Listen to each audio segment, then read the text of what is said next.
શીતલબેન ગોહેલ। હા, શું કહેશો કે તેલમાં 80 રૂપિયાનો સિંગ તેલમાં મહત્વપૂર્ણ વધારો આવ્યો છે, આપ ગૃહિણી છે, આપ કેવી રીતના જુઓ છો?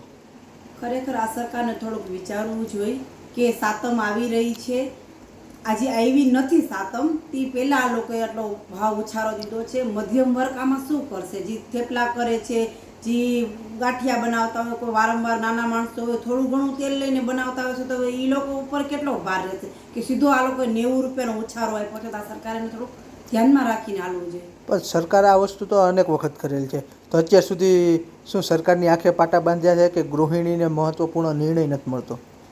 હા, એ વાત તો સાચી છે કે સરકાર અન્યાય જ કરે છે ગૃહિણીઓ સાથે।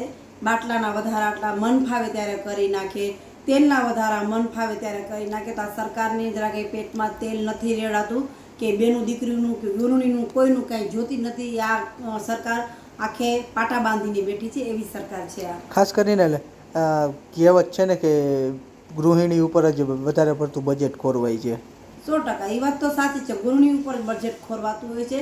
જે આ ભાજપ સરકાર છે, આ લઈ લ્યો કે મોદીજીને તો ખબર ન જ પડે ને, કેમ કે એના ઘરમાં તો મહિલા છે જ નહીં કે ખબર પડે કેમ બજેટ ખોરવાય। તો આ સરકારને ધ્યાનમાં રાખીને હાલવું જોઈએ કે સાધારણ માણસો આ રીતે ભાવ વધારો કરે તો કેમ ઘર ચલાવે।